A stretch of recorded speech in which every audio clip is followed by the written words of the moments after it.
जी नाजरीन, welcome back to the show. आप लोग देख रहे हैं आपका फेवरेट मॉर्निंग शो, जिसका नाम है मुस्कुराती सुबह। आपने शेफ नौरीन की रेसिपी आज बिल्कुल एंजॉय की होगी।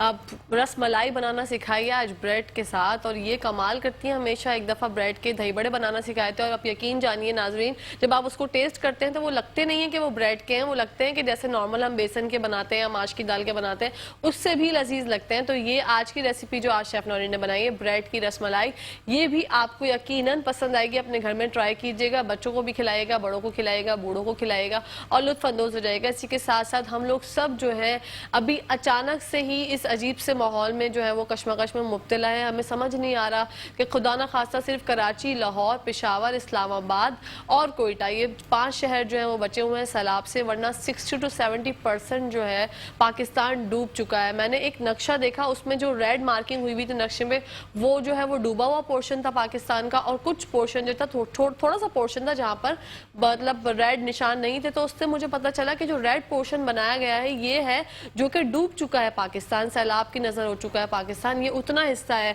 तो मेरा दिमाग जो है, मेरा आसान खता हो गया और मेरा दिमाग आउट हो गया कि अल्लाह अकबर, हम लोगों को पता ही नहीं है कि क्या तबाही हुई है। 2005 का सैलाब तो कुछ भी नहीं था। इस सैलाब के आगे लोग बेयारो मददगार सड़कों पे बैठे हैं, और बारिशें हो रही हैं, बारिशें वहाँ पर थमेंगी या नहीं, कब तक होती रहेंगी, वो वहाँ का सैलाब जो है वो किस तरह से रुकेगा, क्या ये हमारी डैम ना बनाने की कोताही है? मुझे तो कुछ समझ नहीं आता कि क्या इस पे बात क्या करूं। मतलब एहसासात ऐसे हैं कि वीडियोस, कल मैं रात को वीडियो देख रही थी तो मेरी आंखों से आंसू ही नहीं रुक रहे थे। मैं ये परेशान थी कि अल्लाह पाक, हम लोग इतने गुनहगार हो गए, हम लोग इतने बुरे हो गए कि हम लोगों के साथ अब अल्लाह पाक ऐसे ऐसे अजाब भेजेगा, और अल्लाह पाक नीचे आके हमें नहीं बता सकते कि हम लोग कितने बुरे हो चुके हैं। हमें अब जो है वो कोशिश करनी चाहिए अपने अमाल को सुधारें। प्लीज़ आप लोग जो है एक दूसरे की मदद करें, एक दूसरे की काट में ना रहें, खुद भी खुश रहें, दूसरों को खुश रखने दें, नमाज पढ़ें 5 वक्त की। आप कुछ और काम करें ना करें, दीनी अहकामात दूसरे फॉलो ना करें, चले भाई अगर आप नहीं कर रहे तो ना करें, आप नमाज तो एटलीस्ट पढ़ें, खौफ खुदा तो दिल में रखें। किसी को अगर आप तड़पता देखें तो रोड पे जाके उसकी मदद के लिए आपका दिल लरस जाए, इस तरह का तो आप अपने अंदर अकीदा रखें। हम लोगों की ये चीज़ें ख़त्म होती जा रही हैं। मैंने ये चीज़ अपनी आंखों से नोटिस की है कि लोग जो है वो बेहिस हो गए, और हम लोग बहुत ज़्यादा बेहिस हो चुके हैं। हम लोगों को जब तक दिखाई नहीं देता, किसी की आहें, किसी की धाड़ें सुनाई नहीं देती, जब तक हमारे दिल नहीं कांपते। आप वीडियोस अगर देखें, जैसे कि शेफ नौरीन ने भी जिक्र किया, वो 5 भाई थे या वो दोस्त थे, उनमें से एक आई थिंक जो है वो बच गया, जिसने पेड़ पकड़ लिया। और पता नहीं कितनी कितनी वीडियोस आ रही हैं डेली बेसिस पे सोशल मीडिया पे, आपको दिखाई जा रही हैं। लोग जो है वो तड़प रहे हैं, रो रहे हैं, आपसे खाने की भीख मांग रहे हैं, आपसे जो है वो ये इल्तिजा कर रहे हैं कि किसी तरीके से हमारी मदद करें वहां पर। और ये बेहिसी का आलम आप देखें, इस बात पे तो डूब के मर जाना चाहिए हम सबको। सॉरी अगर मैं कुछ ऐसे अल्फाज अदा कर दूं, क्योंकि जब ऐसे हादसात होते हैं तो आपको नहीं अंदाजा होता कि आप स्क्रीन पे बैठे हो क्या बात कर रहे हो। मैंने ये देखा कि जो टेंट होते हैं, क्योंकि उनकी तो घरों की छतें जो है वो खत्म हो चुकी हैं, टेंट जो होते हैं हमारे यहाँ पे, जो होलसेलर होंगे, जो भी होंगे, मुझे नहीं पता वो कौन है, उन्होंने जो एक नॉर्मल रकम थी, पता नहीं वो 600 रुपए का या 700 रुपए का कितने का टेंट था, उन्होंने उसकी कीमत बढ़ा के, होलसेल कीमत बढ़ा के, उन्होंने कहा अभी मौका है, मौके का फायदा उठाओ। पहले तो वो चीज मार्केट से जो वो शॉर्ट कर दी, उसके बाद जब वो आई तो वो दुगनी तिगनी कीमत पे आई, वो 1200 रुपए का एक टेंट हो, 12,000 रुपए का एक टेंट हो गया है, जो कि शर्म का मकाम है। हम लोग अल्लाह पाक को जब मरेंगे तो क्या मुंह दिखाएंगे? मतलब क्या मुंह दिखाएंगे, क्या मुंह लेके जाएंगे कि हम लोग ऐसी कौम से वाबस्ता हैं जो कि ऐसे हालात में एक बल बजाय कि हम लोग एक दूसरे का साथ दें, हम चीजें महंगी कर देते हैं। हम लोग चीजें महंगी कर देते हैं। कोविड में चले, आप लोगों ने मास्क ब्लैक में बेचे, आप लोगों ने मास्क की जो है वो इतने महंगे महंगे कंटेनर्स उसको उतारे, उसको सेल आउट किया। एक सर्जिकल मास्क की क्या औकात होती है, उसको जो है हमने 100 रुपए तक का बेचते हुए देखा लोगों को। वो चले, वो एक काबिले हजम बात है, हजम हो गई हमसे कि चले भाई ठीक है, उन्होंने मुनाफाखोरी की, चले उनको अपना जवाब देना है। लेकिन यहाँ पे आप अपने दिमाग में, जिस किसी ने भी ये किया है, जिस किसी को भी ये सोच है कि भाई चलो अब तो मौका है कमाने का, भैया यहाँ तो आप कमा लेंगे, आप ऊपर जाके क्या करेंगे? वहां पर ना आपकी कमाई चलेगी, ना आपकी जो है वो पैसा चलेगा। अल्लाह पाक आपका जज्बा देखता है, आपकी नीयत देखता है, आपकी हरकत देखता है। आपने ये जो घटिया हरकत की है, इतना महंगा कर दिया है टेंट, आप सोच नहीं सकते कि आपने क्या जुल्म किया उन लोगों के ऊपर। क्योंकि अगर कोई अतिया भी करना चाह रहा है, कोई डोनेट करना चाह रहा है, तो वो आपसे खरीद रहा है, आप उसकी जगह वो तो अतिया खरीद। लोगों के दिल में इतना दर्द है, कराची वाले बहुत मदद करते हैं, हमेशा से मदद करते हैं, और अभी भी जो है अच्छे खासे ट्रक्स जो है वो सौराब बोर्ड पे देखे जा रहे हैं कि जो इमदादी सामान लेकर जा रहे हैं। लेकिन आपने अपनी असलियत दिखा दी कि मैं भाई जो भी है भाई, आप मुझे नहीं पता आप कौन है, लेकिन आपने ये बहुत गलत अमल किया है लोगों के साथ। आपको तो बल्कि चीज़ें सस्ती करनी चाहिए। अगर हम किसी, हमारे पास कोई इख्तिदार है, कोई इख्तियार है हमारे पास, तो हमें वो चीज़ सस्ती कर देनी चाहिए। लेकिन हमारे यहाँ पर उलट है, हम लोग सिर्फ नाम के मुसलमान हैं, हम लोग सिर्फ नाम के मुसलमान रह गए हैं। हमारे दिल में जज्बा ख़त्म हो गया। अल्लाह पाक ने जो है वो हमें मुसलमान बना के भेजा था। हम तो बहुत ही लकी लोग हैं दुनिया में, जो हम इस दुनिया में आए हैं और इस तरह से हम लोग ला इलाहा इल्लल्लाह मुहम्मदुर रसूलुल्लाह पढ़ के हमने मर जाना है। लेकिन हमारी जो हरकत है, अल्लाह माफ़ करे, जो गोरे हैं, जो अंग्रेज़ हैं, वो हमसे ज़्यादा जो है वो हमारा दीन इस्लाम फॉलो करते हैं। हमसे ज़्यादा जो है उनके दिल में दर्द होता है। वहाँ पर रमज़ानों में, रमज़ान तो वहाँ पे वो लोग सेलिब्रेट नहीं करते, वहाँ पर जो उनके दूसरे ईस्टर्स होते हैं, वहाँ पे जो है और दूसरे फेस्टिवल्स होते हैं, वहाँ पर चीज़ें सस्ती कर दी जाती हैं। हमारे यहाँ पर केले के प्राइस बढ़ जाते हैं, खजूर के प्राइस बढ़ जाते हैं, हर चीज़ के प्राइस डबल हो जाते हैं रमज़ानों में। तो बस इससे ज़्यादा शर्म का मकाम कोई और है नहीं कि डूब के मर जाएं सब। जो भी अगर प्राइस रेट बढ़ाते हैं हम लोग, तो हमें शर्म आनी चाहिए, सिर्फ और सिर्फ शर्म आनी चाहिए। इसी के साथ साथ मैंने ज़्यादा बोला हो तो माजरत के साथ मुझे माफ़ कर दीजिएगा। और ब्रेक का टाइम आ गया तो कहीं जाएगा मैं, देखते रहिए मुस्कुराती सुबह।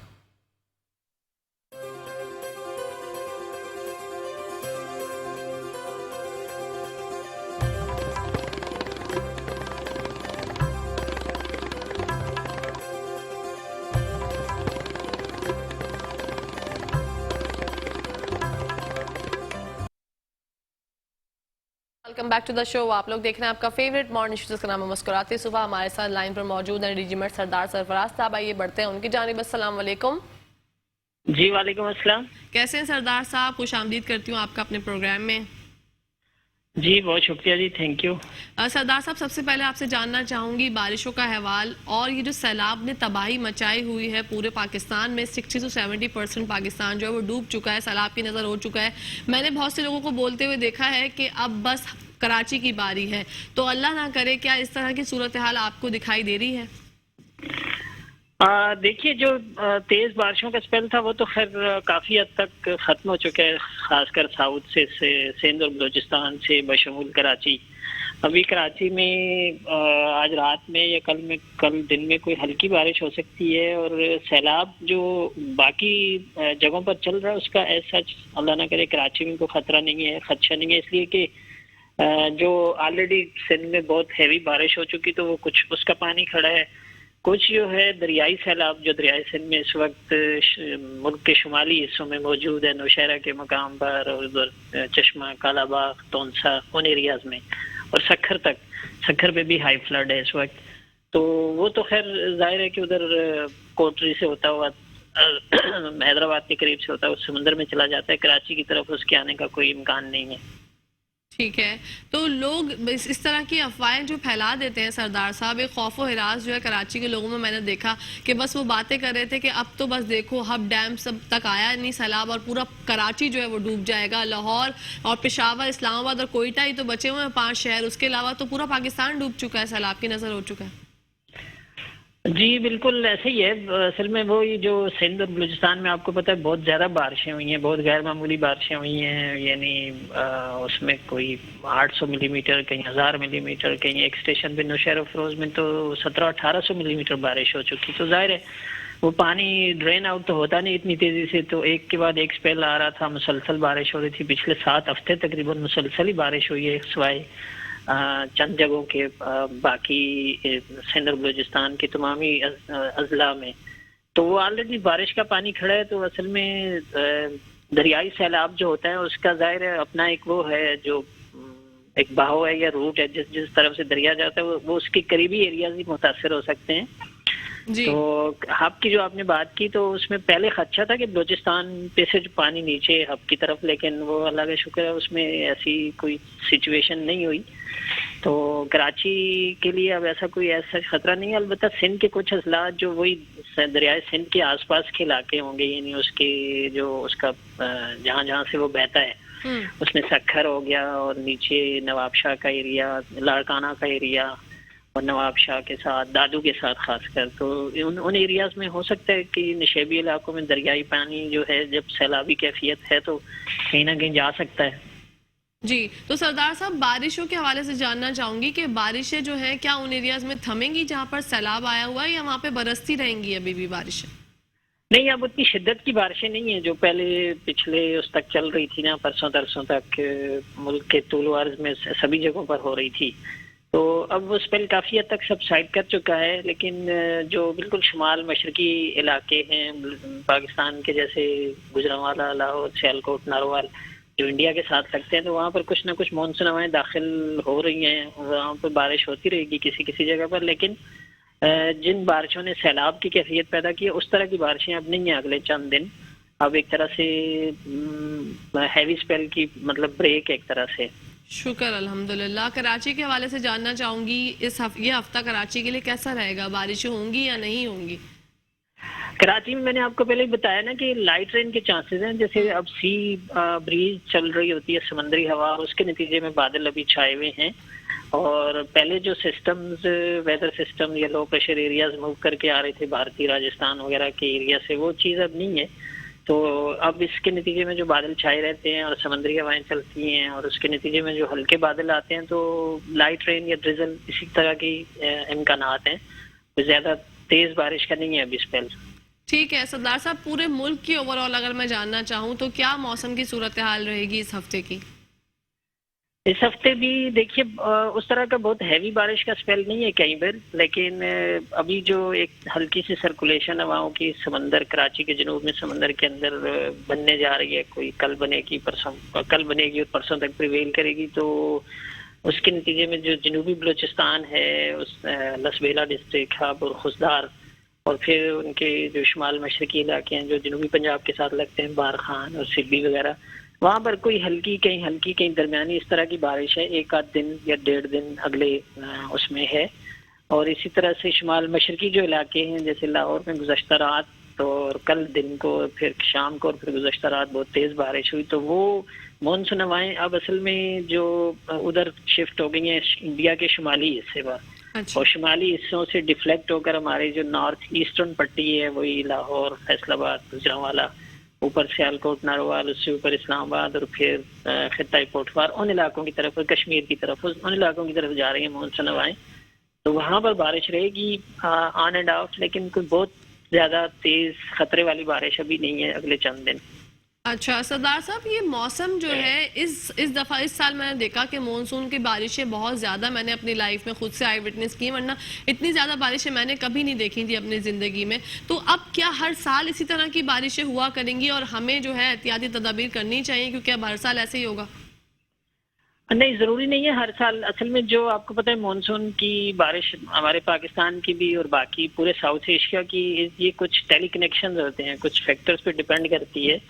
तो इस दफा इत्तेफाक से तीनों चारों फैक्टर्स जो होते हैं टेली कनेक्शन, जैसे अब कह लें बैरुल के दर्जा हरारत, इधर इंडियन ओशन के दर्जा हरारत, सतह समंदर के दर्जा हरारत, और इस तरह से हमारे यहाँ जो बहुत ज्यादा गर्मी पड़ी मार्च से लेके जून तक, उसका भी कंट्रीब्यूशन होता है in the form of heat low या सीजनल लो जो यहाँ पर बनता है। वो फिर मॉइस्ट एयर बहुत खींचता है अपनी तरफ अरेबियन सी से और बंगाल से। तो अब अगला साल अगर बैरुल की दर्जा हरारत इसको हमारी मानसून रेन को फेवर नहीं करते, तो फिर वो इस तरह की बहुत ज्यादा तेज बारिशों का हो सकता है ना हो।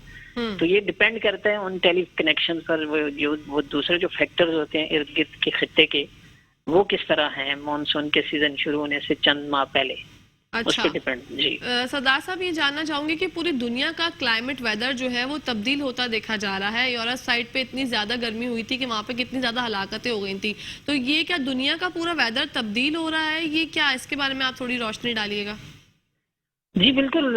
ग्लोबल वार्मिंग जो है ना, वो तो अपनी जगह पर है। जो ग्रीन हाउस गैसेज हमने फिजा में इतनी जमा की हुई हैं, मतलब साल से पिछले कह लें आप 1 सदी से मुसलसल जमा हो रही हैं। इंडस्ट्रियल रेवोल्यूशन और आपका जो फॉसिल फ्यूल ट्रांसपोर्ट में, एनर्जी में और इधर उधर जो इस्तेमाल होता है, उसके नतीजे में ग्रीन हाउस गैसेज ऊपर जाके बहुत जमा होती हैं। तो वो फिर दुनिया के ग्लोबल जो आलमी हिद्दत है उसमें इजाफे का बायस बनती हैं। तो वो जो ग्लोबल वार्मिंग है उसी के नतीजे में फिर क्लाइमेट चेंज एक तरह से होती है। दुनिया भर की क्लाइमेट चेंज हो रही है।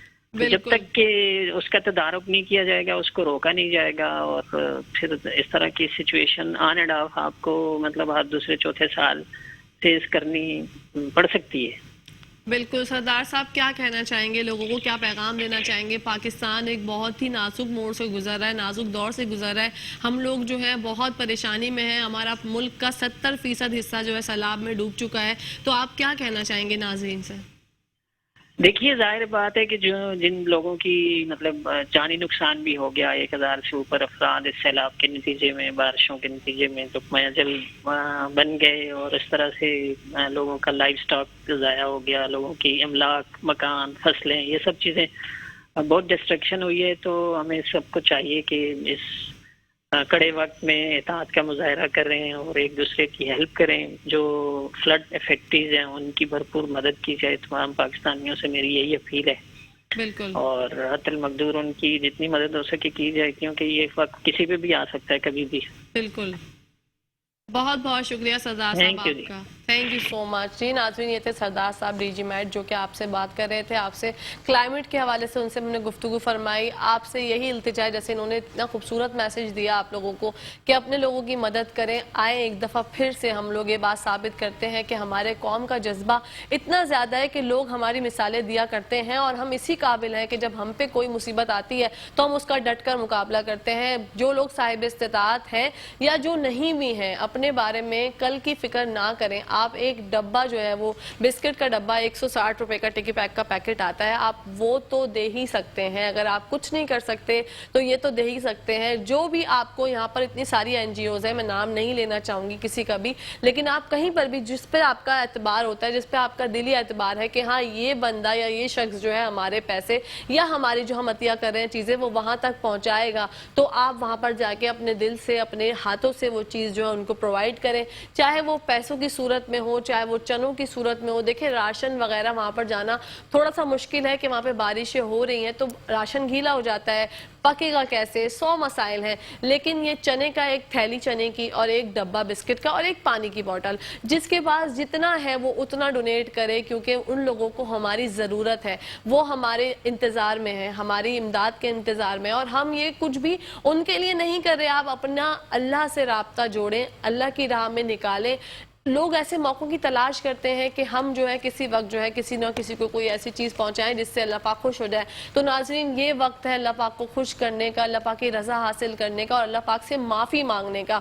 तो प्लीज़ आप लोग जो है अपनी अपनी इस्तिताअत के मुताबिक, मैं ये नहीं कहती कि अगर आपकी तनख्वाह 20,000 रुपये है तो आप जाके अपनी तनख्वाह आधी उनको दे दें, नहीं, आप बिल्कुल आधी मत दें। लेकिन आपका सिर्फ ये सोचना और आपके दिल में ये जज्बा पैदा होना कि आप उनकी मदद करें, यही बहुत है। अल्लाह पाक आपकी नीयत देखते हैं, अल्लाह पाक आपका जज्बा देखते हैं। आप, हमारी आवाम इतनी है, कराची की आबादी इतनी है कि हर एक बंदा हर घर से फी फर्द जो है अगर एक डब्बा बिस्किट का पहुंचाएगा तो पता नहीं लाखों डब्बे जो है, लाखों करोड़ डब्बे जमा हो जाएंगे। और फिर पानी की बॉटल्स भी इस तरीके से जमा हो जाएंगी, चनों की थैलियां भी इस तरीके से जमा हो जाएंगी। आइए हम सब मिलकर जो है अपने भाइयों की मदद करें, क्योंकि उन्हें हमारी ज़रूरत है। इसी के साथ साथ नाज़रीन, कल एक दूसरे प्रोग्राम के साथ आपसे मुलाकात होगी। जब तक के लिए अपनी होस्ट, अपनी दोस्त, अपनी प्यारी सी सहेली कहकशा फैसल को इजाज़त दी। इंशाल्लाह, फी अमान अल्लाह। पाकिस्तान जिंदाबाद, पाकिस्तान पाइंदाबाद।